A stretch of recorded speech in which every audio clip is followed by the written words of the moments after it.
Welcome back everyone. So now we'll discuss problem 6 and we'll try to figure out what is the MAD for this data set. Again, tracking signal is another form in which we can measure accuracy, but we are not going to talk about it. Again, it's a matter of using a different formula.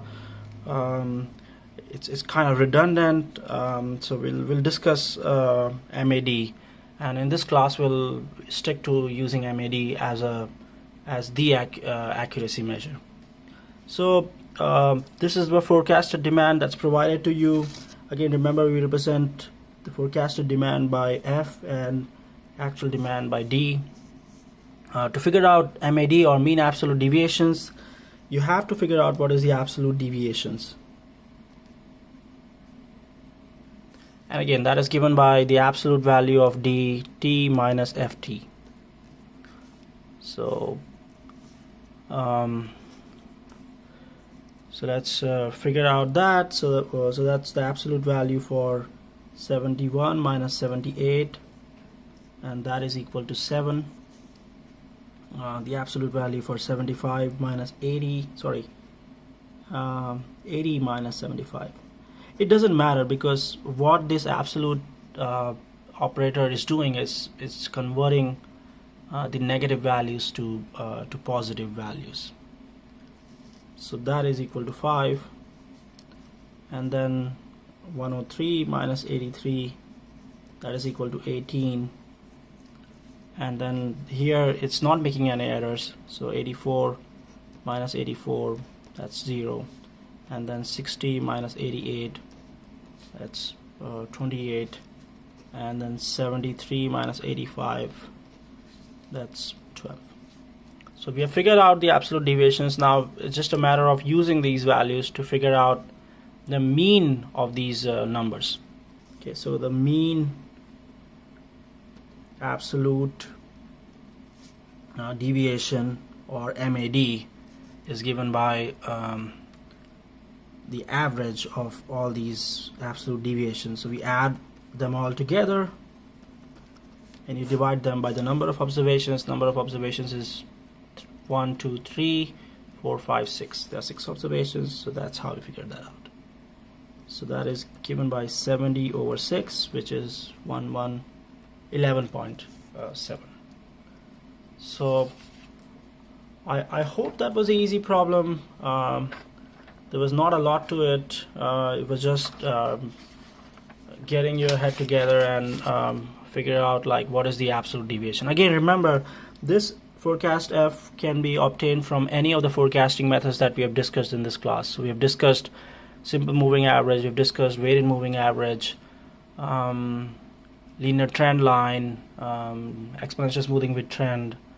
So all these methods can be used to obtain that. And then we can use this MAD value to compare different forecast. Okay, so let's look at the next problem, and we'll discuss this in class this week. And but this was a very easy problem, so this is also a good introduction to seasonality. So let's look at this problem. So over the past years, a manufacturing firm has annual sales of 10,000 portable water pumps. The average quarterly sales for the past 5 years have averaged, so again, like the average, so let's write it down. So the average annual sale is given by 10,000. And then like the average sale for the first quarter, Q1, is given by 4,000. For Q2 is 3,000. For Q3 is 2,000. And then for Q4 is given by 1,000. So what we can see here is most of the or the highest demand is observed in Q1. So we need some kind of measure which will tell you, okay, this Q1 demand should be higher compared to, like, let's say Q4. So we can create this measure, or we can create this index, which is called the seasonality index, or over here it's called the quarterly index. And the way we do this is, it's pretty simple. So this 10,000 on average sales will be should be distributed among the other among the 4 quarters, right? So every quarter should get like every quarter should get 10,000 divided by 4, that's 2,500. So that's what we should observe. Like if everything was uniformly distributed, so if there was no seasonality, we should expect that 2,500 units demand is observed in Q1, 2,500 units demand is observed in Q2, 2,500 units demand is observed in Q3, and 2,500 units demand is observed in Q4. Again, if there was no seasonality, this is what we should expect. But there is seasonality. We know that in Q1 the demand is much higher compared to Q4. So we can create an index, and that index is very simple to create. So we can say, okay, we can take this 4,000, we divide that by 2,500. So that gives you 1.6. Similarly, we can take this 3,000 for Q2 and you divide that by 2,500. That gives you 1.2. And you can do the same for Q3. 2,000 divided by 2,500, that gives you 0.8.